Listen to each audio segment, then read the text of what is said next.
Hi there, today we're going to make a table for the viruses. Basically, we're going to classify the medically important viruses or basic virology. So the things that I'm going to use are my colorful pointers, obviously, because colorful pointers help me remember things. And well, I think the more creative you get with your tables, the more data or information gets imprinted into your mind. And it's best if you make your tables by yourself because that's how you learn the best.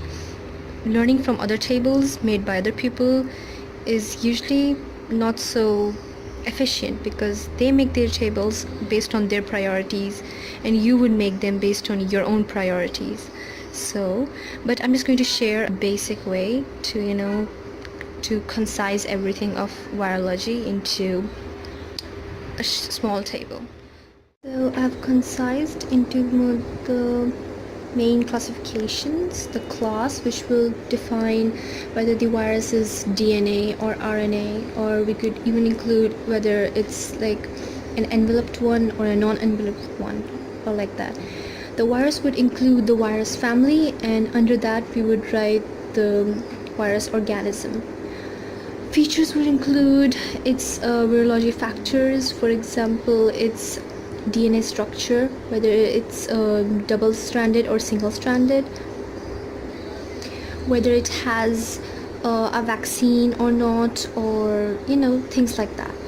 The diseases would include the diseases that are caused by that virus, and we could add the symptoms and everything that comes along with the diseases in the same section.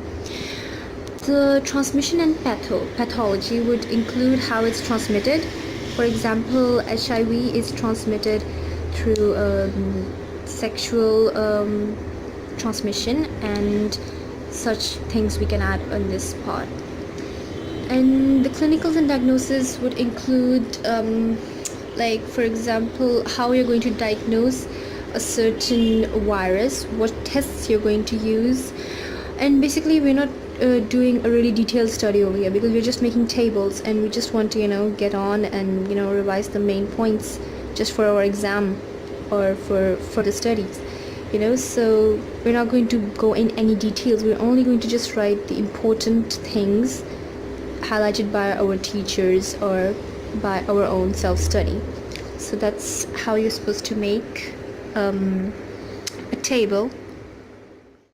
We're going to start with the DNA viruses, and we're going to see how we're going to put different things into different sections. Okay, I'm making notes from my book, which is Medical Microbiology and Immunology by Warren Levinson, Slang. You could use any of your books or your lectures, but as I study from this, so I'm going to be doing it from this. First, what you've got to do is read the paragraphs and highlight all the important bits. If you attended your lectures, you would know what the important bits are. And they're basically the important bits that come in questions or in clinicals that help you classify the bacteria. For example, it's the herpes virus, it's enveloped, it's double-stranded DNA virus. So that's what we're going to write over here first. I've done the first one, that is the herpes virus, enveloped, as you can see, and the herpes simplex. Herpes virus is the main family of the virus, and herpes simplex virus is one of the actual viruses of the family. So I have done this in purple, highlighted it. It has HSV 1 and 2. So I've characterized it as it goes. HSV1 causes the disease mentioned in the first part, and HSV2 causes the second one. Basically, HSV1 causes the diseases that are above the waist, and HSV2 causes the diseases which are below the waist. So it has similar transmission patterns. HSV1 being transmitted through respiratory secretions and saliva, and HSV2 by sexual contact and perinatal infections. And then we have given the diagnostic features, like it could be diagnosed through cell culture and then through fluorescent antibody staining and ELISA PCR assays of the spinal fluid and the Tizank smear test, which is a really significant feature of this herpes virus.